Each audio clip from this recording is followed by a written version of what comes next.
with Ejaz Haider. Our top story tonight is about the visible erosion of India's soft power. When the current Prime Minister of India, Narendra Modi, assumed office in 2014, analysts spoke of two diametrically opposed sides of his rule in the Indian state of Gujarat: development and communalism. On his watch, Gujarat had posted the fastest growth of any Indian state. Equally, it had seen the worst pogrom of Muslims in the recent history of India. The question was, would he rise above his RSS roots and ideology now that he had become the Prime Minister? The answer is fairly clear now, though I will leave it to the panel to talk about it. Modi talked of self-reliance and making India Vishwaguru, or master of the world. Has that happened, or is likely to? A foreign policy article written by an eminent Indian journalist, Sushant Singh, is titled "The End of Modi's Global Dreams." Another article in Financial Times by Indian historian Ramachandra Guha is captioned "The Unmaking of India." In March, Pratap Bhanu Mehta, an eminent political scientist, resigned from Ashoka University after the government allegedly pressured the university's board to cut him loose. One of his colleagues, the economist Arvind Subramanian, resigned in solidarity. By all accounts, Sangh vigilantism has increased. COVID-19 is raging through India in a second wave and taking its toll. A former Indian ambassador died in a parking lot because he couldn't get a bed and oxygen in a hospital. Recently, despite Modi's personal campaigning for a BJP win in West Bengal, Mamata Banerjee's Trinamool Congress has inflicted a crushing defeat on BJP. Does that say something about the changing mood, or is it an expression of West Bengal's peculiar politics? Let's get to our panel to talk about how governance and foreign policy fared under Mr. Modi. I'm joined by Ravi Srivastav, a political and economic affairs commentator, and Akar Patel, author, columnist, and former executive director of Amnesty International India. Let me begin with Akar Patel here. Akar Patel, when we look at social media, and of course, I'm one of those who are looking at it from afar, the Modi supporters say that this criticism is hyped. It comes from the liberal class, which has been rejected by India's voters, and so on and so forth. So give me your sense of, before we get to specifics, the overall sense, as I said, of the erosion of India's soft power, which India had painstakingly accumulated over the last 30-35 years. I'd say there are two or three parts to it. One is what has been self-inflicted by us. And I think one of the primary instruments of our soft power was cultural, popular culture in particular. What we've done over the last 7 years is attack Bollywood for two reasons. One is that popular entertainment tends to be produced on the cusp of immorality. And Hindutva sees itself as a fairly patronizing doctrine, doesn't appreciate what it is that is done in Bombay. The other reason is that to a large extent, Bollywood is dominated by Muslims. And the BJP specifically has targeted them and made sure that they don't speak on issues that are not related to films. So when Amir Khan says that he and his wife don't feel safe in India, they are told to get lost. Shah Rukh Khan doesn't have, despite the fact that he's a beloved of millions around the world, he doesn't have the space or the freedom to be able to say things that are related to politics. So that is one part of it. The second part is what we have done to ourselves as a nation. The idea of India looked at from the external perspective for many decades was that of a country that was chaotic but likable. We were never nasty. We were never perfect, of course, but we tried to be better than who we were. And constitutionally, we said to ourselves that in this imperfect part of the world, we'll try and make a better society. I think that has gone into the dustbin in the last 7 years, that the pluralism that the Constitution of India professes has been tossed aside by the BJP. It has deliberately sought to divide society along the lines of faith. That has damaged us externally. The third part and the final part is that I think 7 years is a long enough period for the external world, especially that part of the Western world that has long had a correspondence in South Asia. And these people understand the nature of what this country is going through, they've mapped what the differences are between the India of 2021 and the India of 2014 when Mr. Modi took over. And all of these differences have been mapped and they've been documented. So I think that we don't have too many places to hide, and that is coming out now. Okay, a supplementary quick question before I get to Mr. Sharif Astav. I was talking to, on one of my programs, talking to a Kashmiri journalist, and he had an interesting thing to say. He said that, Kashmir's autonomy was hollowed out by successive governments, but the previous governments at least kept some kind of fig leaf. Now, obviously, we know what the Modi government has done. And his, idea was that Kashmir is like the thin end of the Hindutva wedge. And we will see how some of these measures or these practices are also increasingly going to be replicated in Indian mainland. And I'm talking about, his saying this, and this was not post 5th August, but pre-5th August. It seems to me that was a pretty astute observation.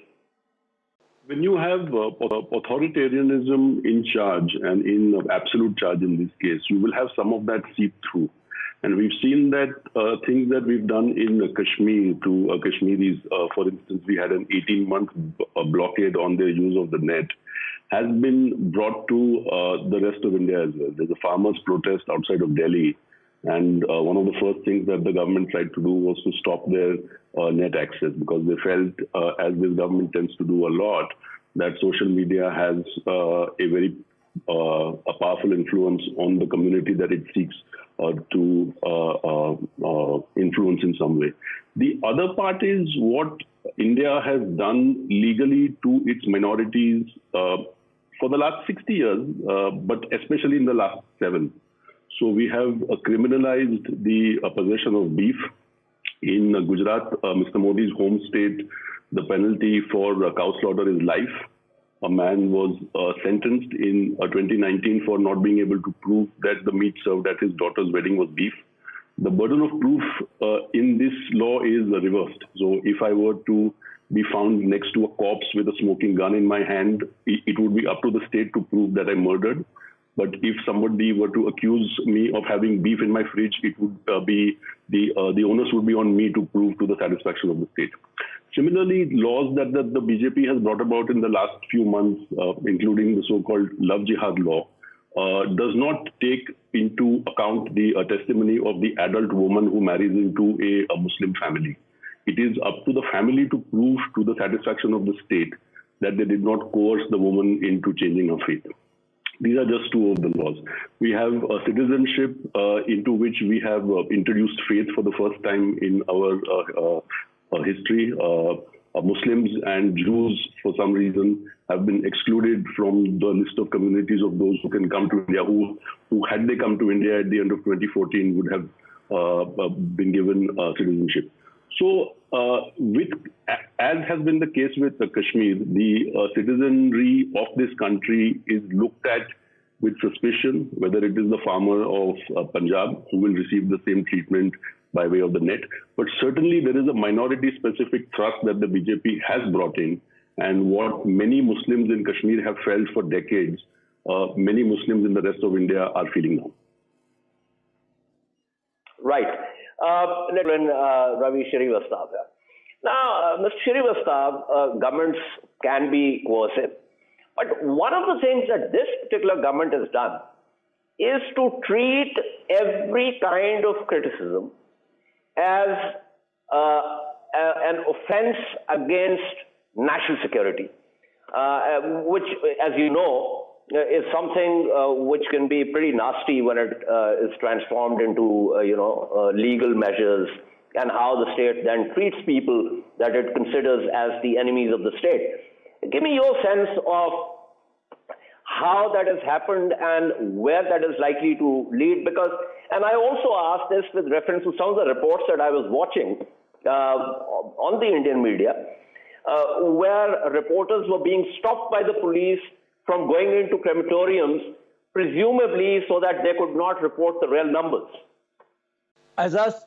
In fact, in India, the problem you must have seen, first of all, India's ranking in the journalistic freedom has been further come down by a notch. It was 141, now it is 142 out of 100 nations. The issue is that anything or everything which you speak against the national leader is immediately marked as a sedition. There is a misuse of a sedition law, which was a archive law in India. But you can imagine there are more than 300 cases filed in a span of 2 years. However, only 2 could reach to any kind of a sentence, but the rest were all false. You speak against the government and you are branded anti-national, pro-Pak, Naxal, Kongi, or whatever you call that.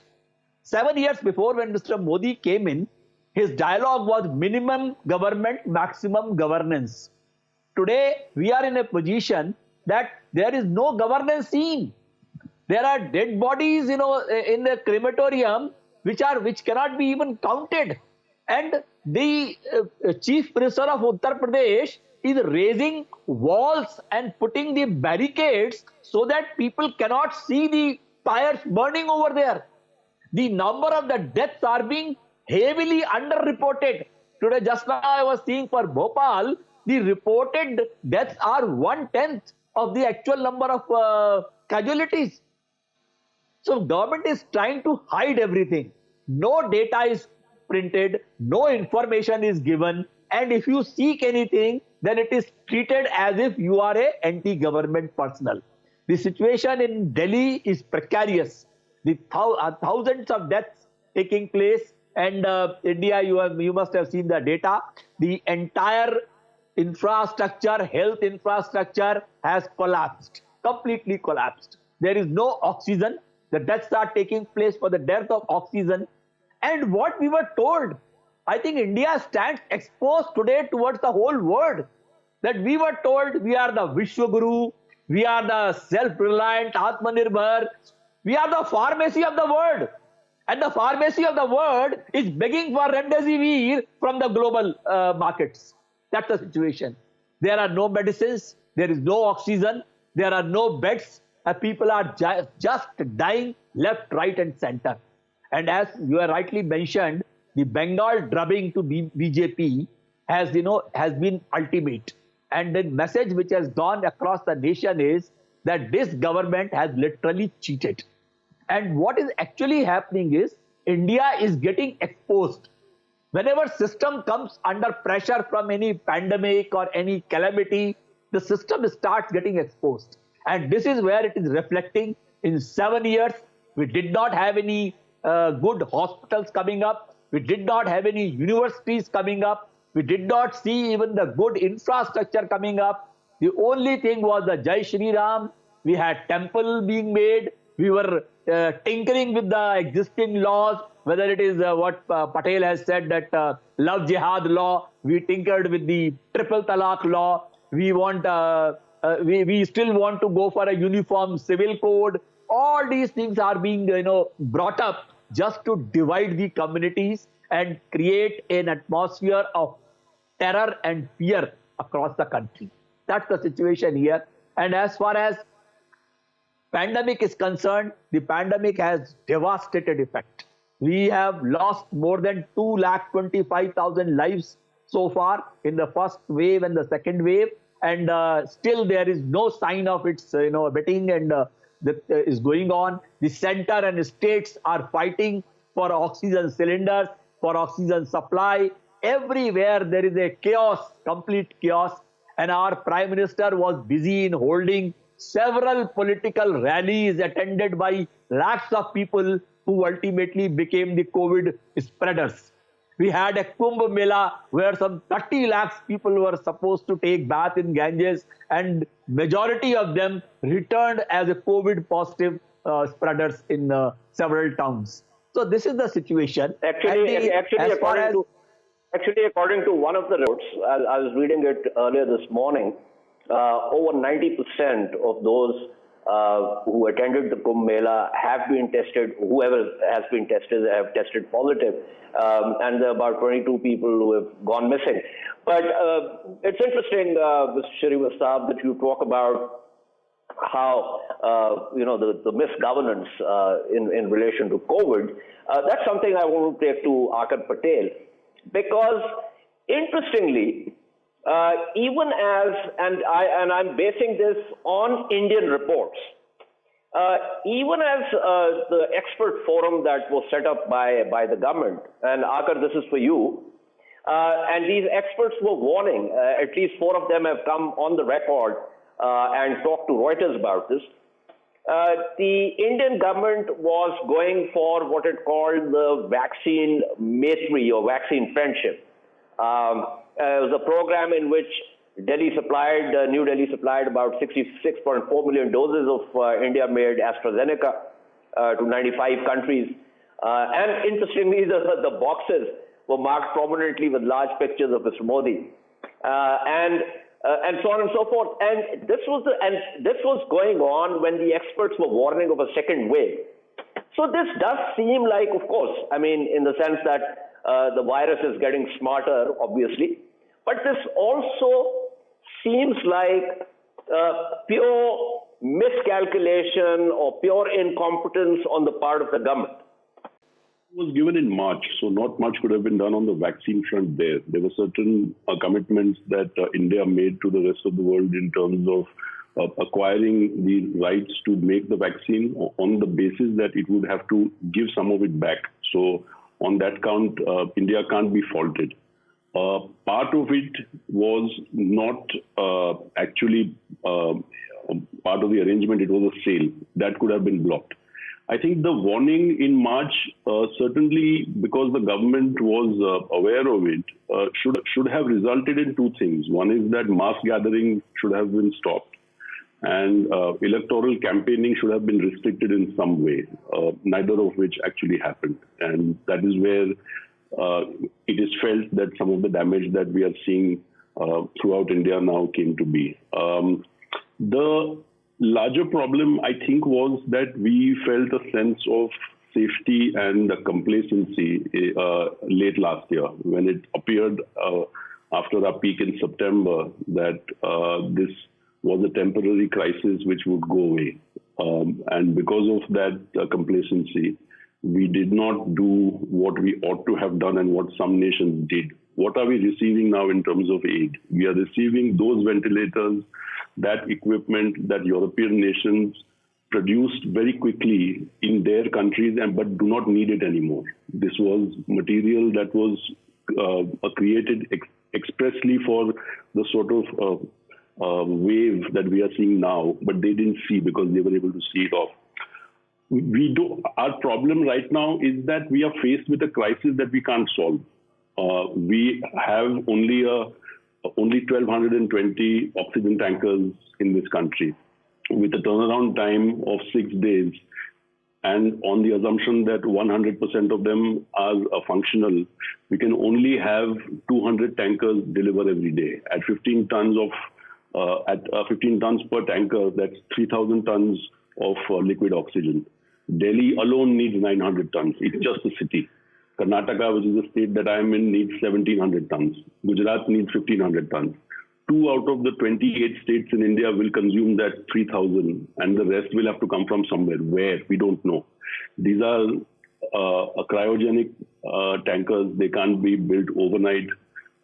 We have also, I think, in some small way been slightly petty. The AD Foundation, whose family members have roots in this country, offered aid, ambulances, and they were not responded to.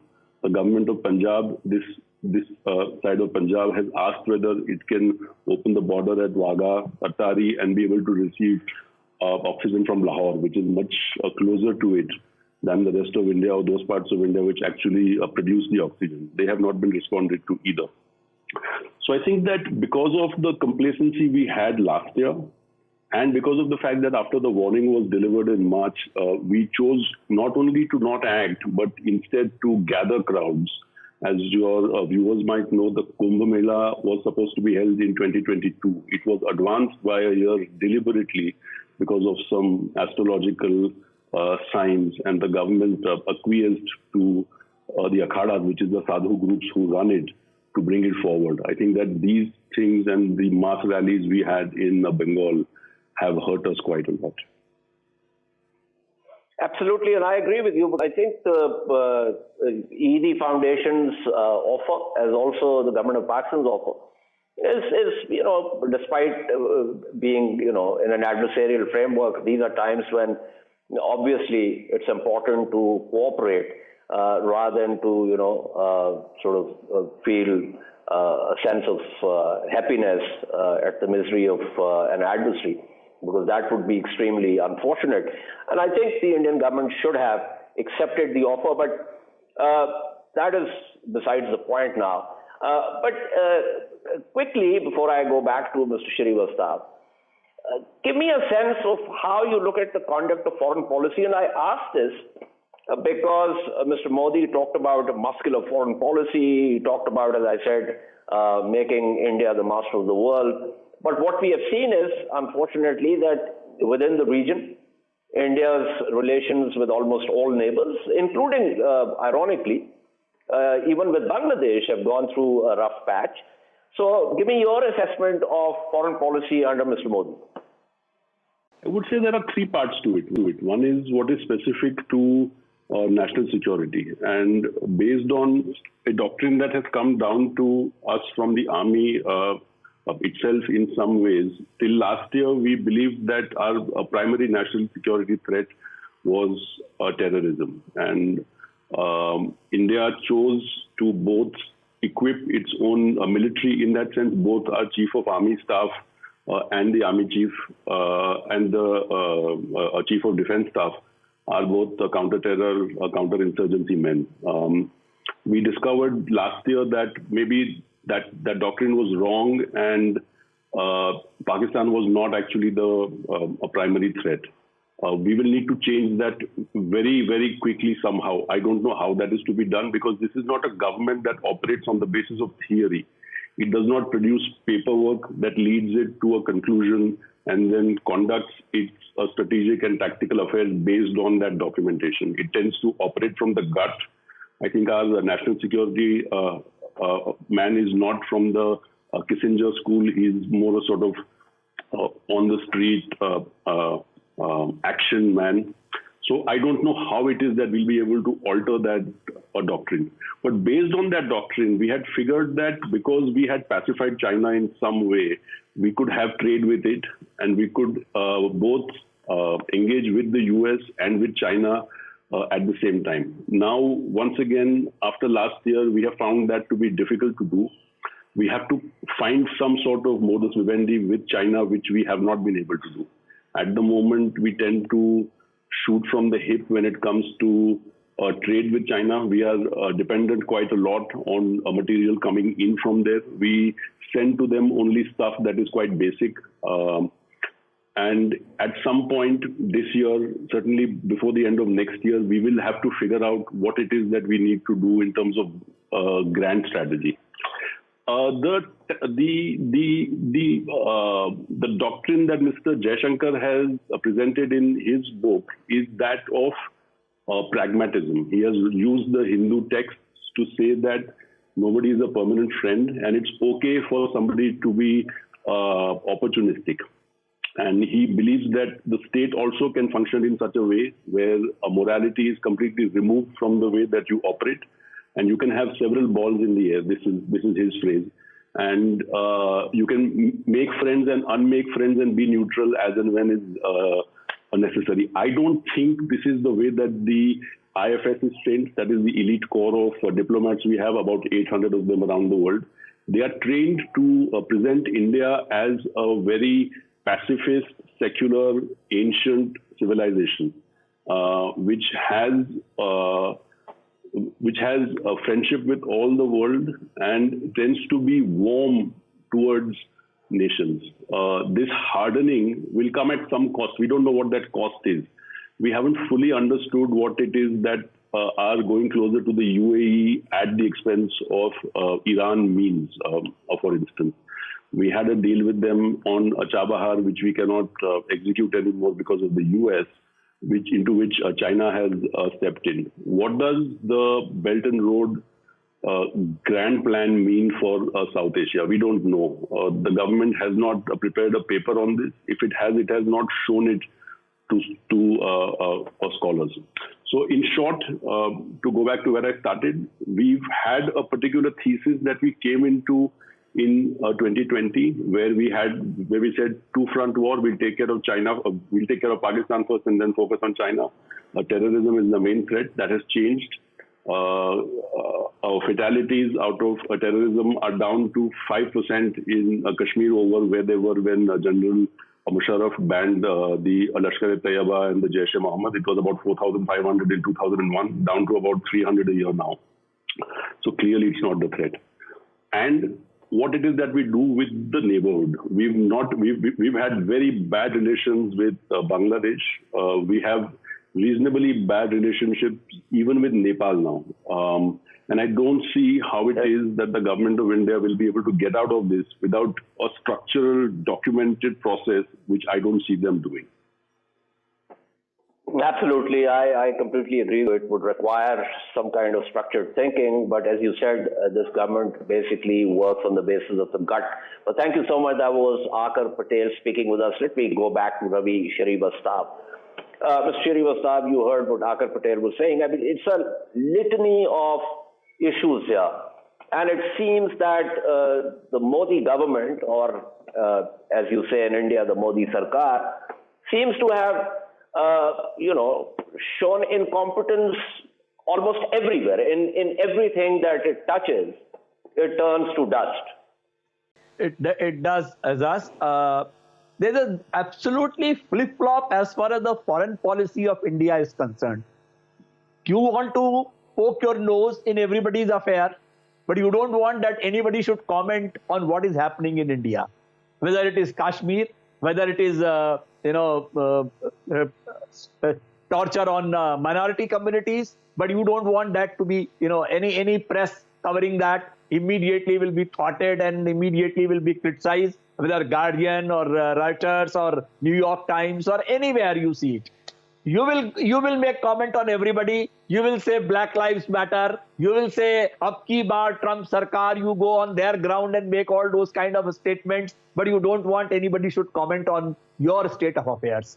Whether it is Canada, whether it is UK, you have got Khalistani movement. You are still till date you have not banned who are all Khalistanis, but you have you keep on telling people that those who are sitting on the border are Khalistanis. What Akar has rightly said it. Even the neighborhood, there is no good relations with India. Myanmar is already undergoing a lot of turmoil at the moment. Nepal, he has rightly said it. And the neighborhood, there is nothing. You rightly said that the EDI Foundation was offering the oxygen and that India has not responded back. Even China is offering the help, but India in its own ego is not coming back on that. So this is the situation that on, and worst part is, the MEA, the Minister of External Affairs, is commenting on the political rallies in Bengal and the elections over there, for which the Madras High Court in India has passed an order and said that what EC has done is the murder of people, the kind of election arrangement they have done. And still, our External Affairs Minister, instead of doing his own job, is commenting on elections in India and EC's role and all that.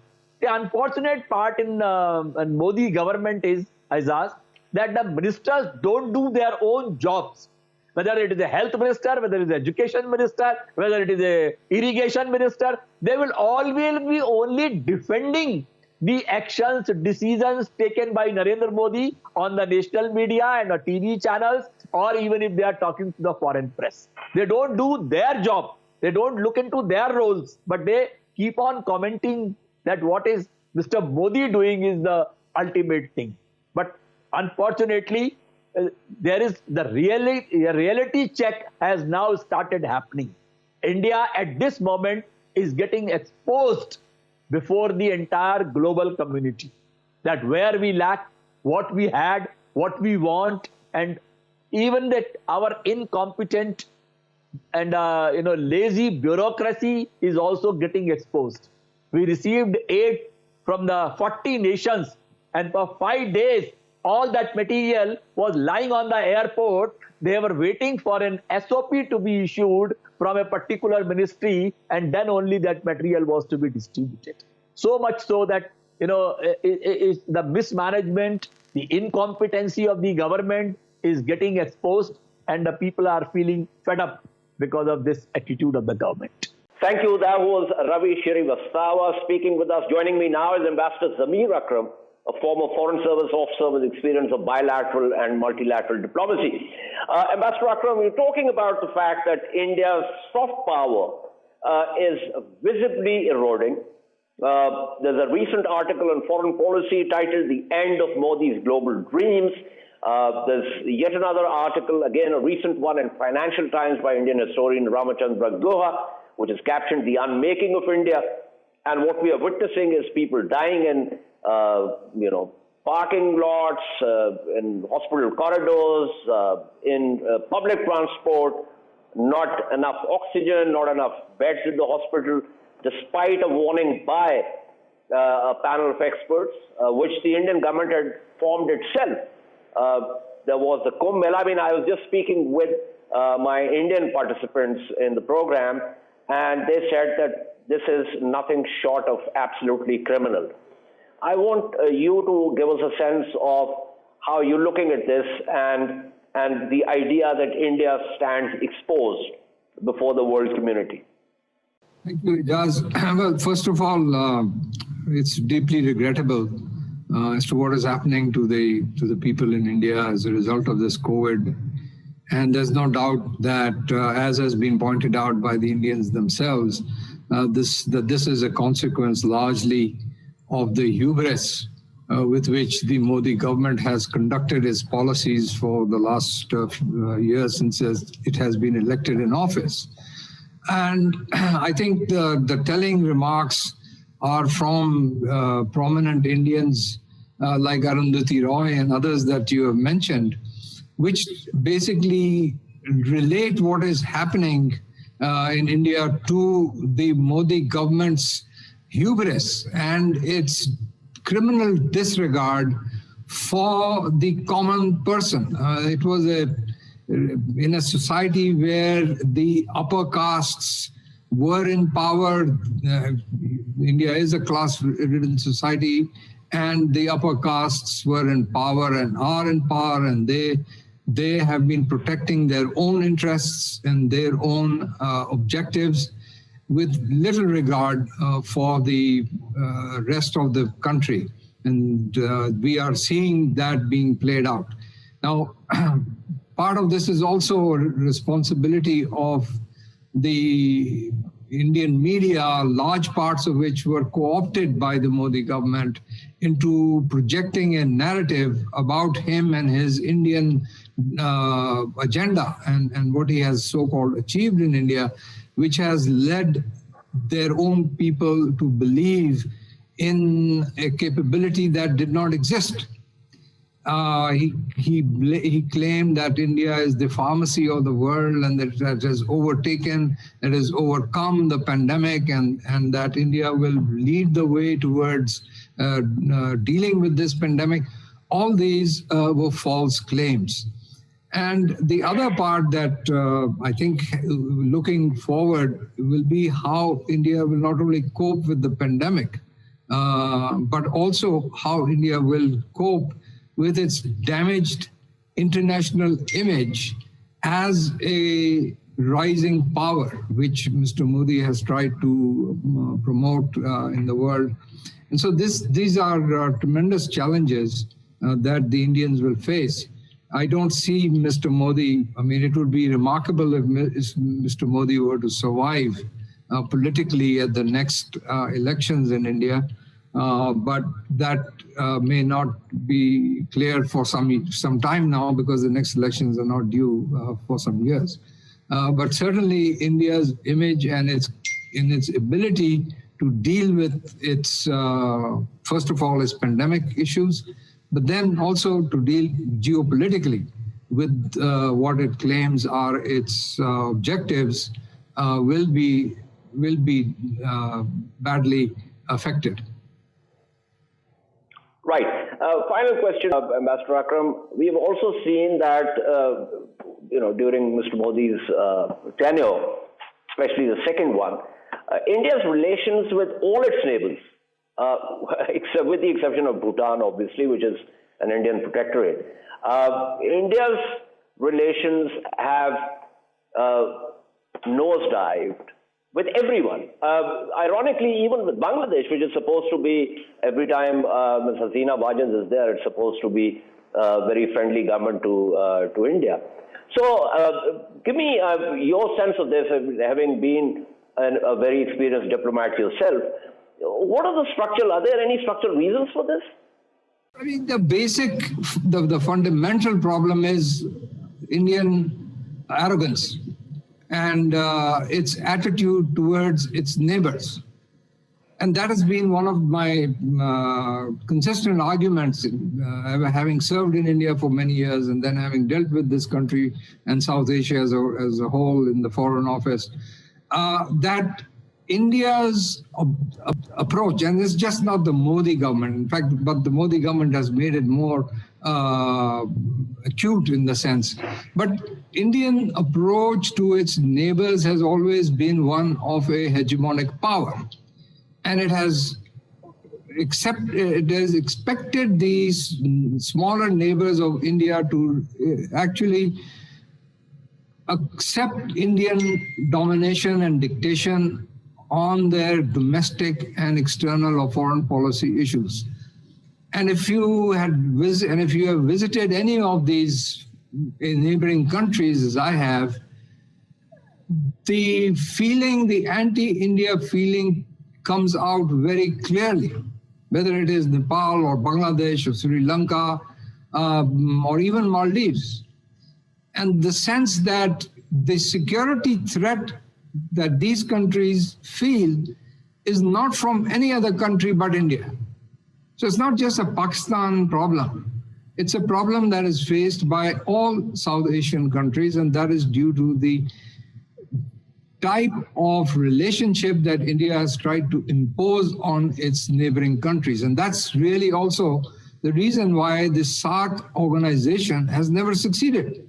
Because even on non-political issues, on economic issues, on social, cultural, other issues, India seeks a domination. And that rubs other countries and other people the wrong way. Of course, Pakistan is not in the same category. We can stand up to them, and we have stood up to them. But the others are unfortunately not in a position to stand up to this kind of domination. But I think a time has come that under the Modi government, this hubris has been pushed to such an extent that even a tiny country like Nepal feels compelled now to raise its concerns over a long-term issue such as the Kalapani dispute, which is a territorial dispute. Even Bangladesh, as a result of the nationality laws and other things that the Modi government has done, feels, despite the fact that the governments of the two countries are close to each other, but still the Bangladeshis feel that the Indians are using this as a means of ejecting a number of Bangladeshis who have gone into West Bengal or Assam for employment purposes, and some of them are even indigenous to those regions. So this has snowballed under the Modi government. Absolutely, as there are so many protests in Dhaka on the arrival of Narendra Modi. Thank you so much. That was Ambassador Zamir Akram speaking with us. We shall take a short break and return to discuss the first anniversary of India-China standoff in eastern Ladakh. Stay with us.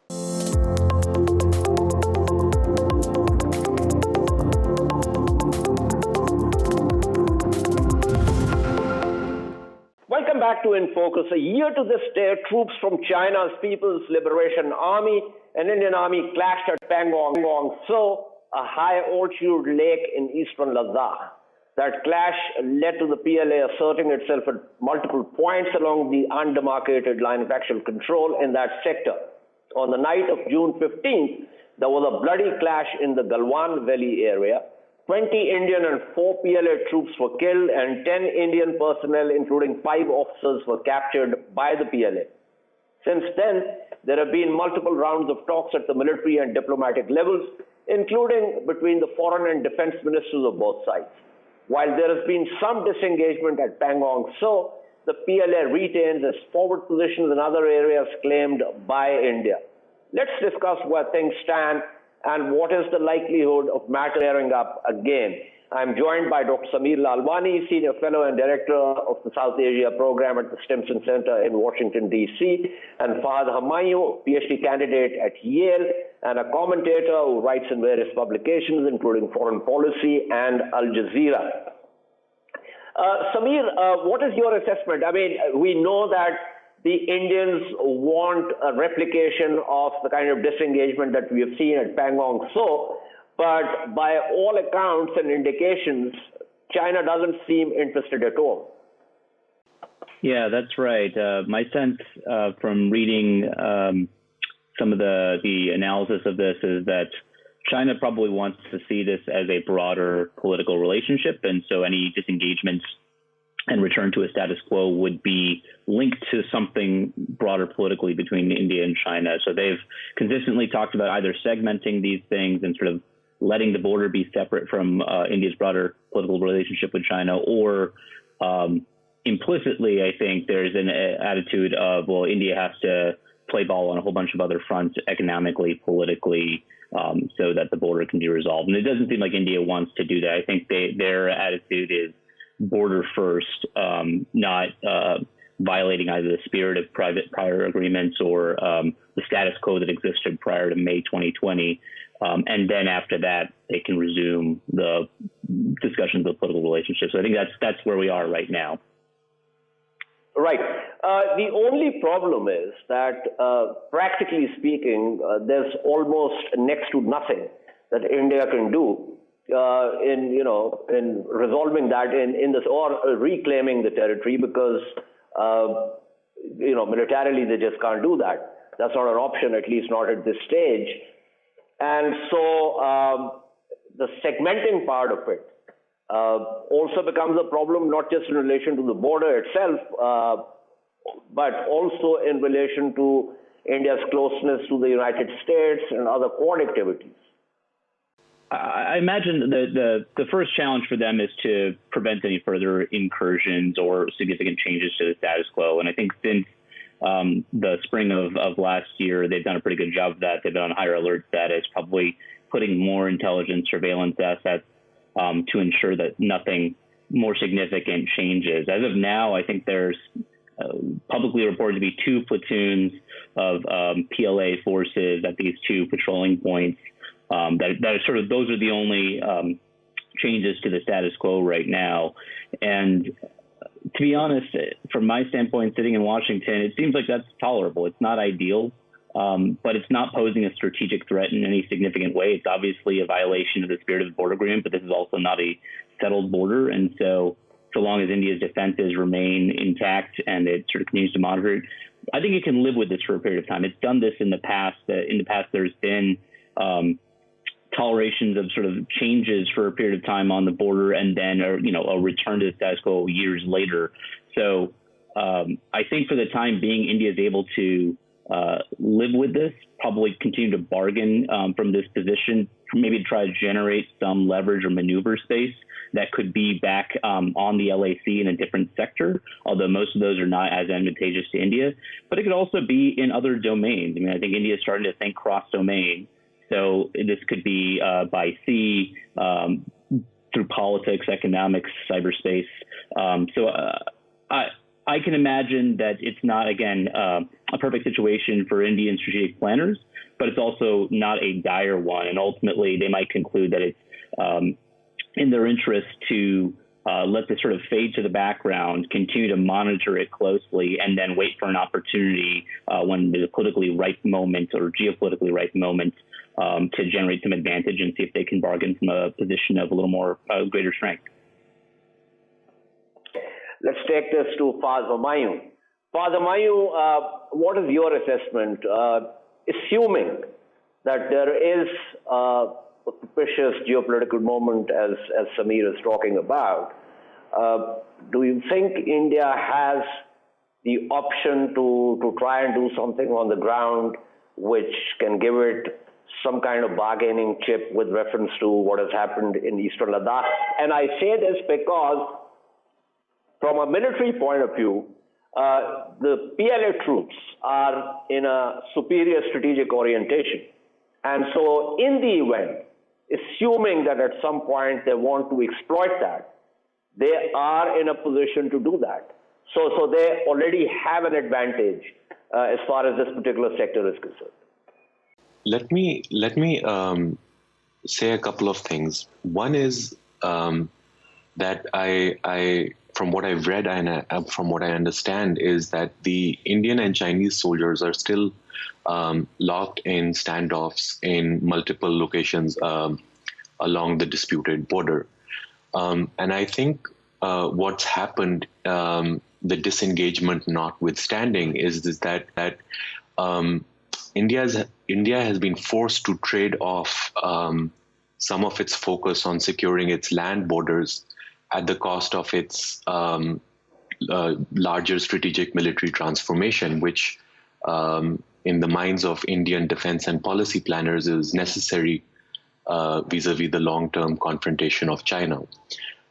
So in some ways, the current status quo has handed China a clear long-term advantage. I think it's also important to sort of contextualize the current sort of position on the ground in terms of, in the context of the COVID pandemic and the effect that this is likely to have on not just the Indian economy, but also other factors such as the ruling party in India's claims on rallying forces of nationalism and its views towards external enemies. So we know that even before the pandemic, India's economy was one of the worst performing economies in South Asia in 2020, and that India really was not in a position to bear the cost of a conflagration of the sorts where it could sort of be embroiled in a long-term, confrontation, sort of a hot confrontation with China. So this sort of, I think, staring eyeball to eyeball is something which India is more likely to sort of absorb. But I think the costs of the pandemic have also driven home the need for India to not hem itself into the unenviable position of confrontation with China. We know that in addition to giving aid to India and supplying India with necessary oxygen, ventilators, etc., there are other sort of strategic concerns that India has vis-a-vis China in terms of there's this perception that China might be damming rivers flowing into Arunachal Pradesh. And so I think in the long run, India is going to have to balance very carefully its the sort of where it is in the region and where it is in this time. And I think it'll take time for India to recover from the devastating effects of the COVID-19 pandemic against, what the sort of strategic aspirations it has vis-a-vis China. Right. Before I wrap up, let me quickly take it back to Samir Lalwani. So Samir Lalwani, the economy was witnessing a slowdown even pre-COVID, but with the COVID situation getting worse, as a second wave is extremely unfortunate. I was just doing the first segment on what's happening in India, and I was talking to the Indian analysts, and they're saying that the manner in which the government has handled this borders on the criminal. So what we are looking at is an India that is going to take some time to bounce back to where it was pre-COVID before it begins to build up, momentum from that point. So it seems that it's going to be a while before India can begin to think in terms of countering China as a rival. I think that's right to some extent, right? India's got some serious fires to deal with, like within its country right now. The economy is going to take some time to bounce back. I think there is an expectation that it will, because the impact that it's suffering now, while devastating, is not changing some fundamentals that I think underpin expectations of Indian economic growth. And the hope is that the institutions of India are sort of really the drivers of dynamism within the country that will sort of beget long-term growth. But I think you're generally right in the sense that India is going to have to be a little more selective in how it spends military resources. It might be a little more risk-averse. That said, on the border, you could argue that defense has an advantage. India doesn't have to be it doesn't have to sort of be able to generate offensive thrusts against China everywhere at any point in time. It simply has to be able to parry future Chinese aggression on the border and sort of attempts to change the status quo. And then it'll be able to buy itself some time. And ultimately, I think in the long run, it has the advantage of sort of being able to close that gap and acquire certain capabilities that give it some of a defensive advantage. As I said, there's a lot more focus on their ISR capabilities, and I think it's starting to acquire more of those over time. So I think that'll give it some ability to defend its borders. But ultimately, this is going to be a story of economic growth and over the next decade, and whether India's economy can recover, whether it can sort of generate those dynamic returns, capitalize on sort of a large latent labor pool, and transform its economy into an economic powerhouse. If it's able to do that, then I think it's in good shape. And if not, then frankly, I think there are bigger development obstacles and challenges it has to face up to, notwithstanding its border challenges. That's a fair comment. Thank you so much. That was Dr. Sameer Lalwani. Thank you also to Faz Humayun for speaking with us. This is all from In Focus this week. We shall see you next Monday at the same time. Keep following our latest updates on social media at indus.news. And given the third COVID-19 wave in Pakistan and what you're witnessing across in India, which is extremely unfortunate, stay safe and follow the non-vaccine safety protocols. Good night and goodbye.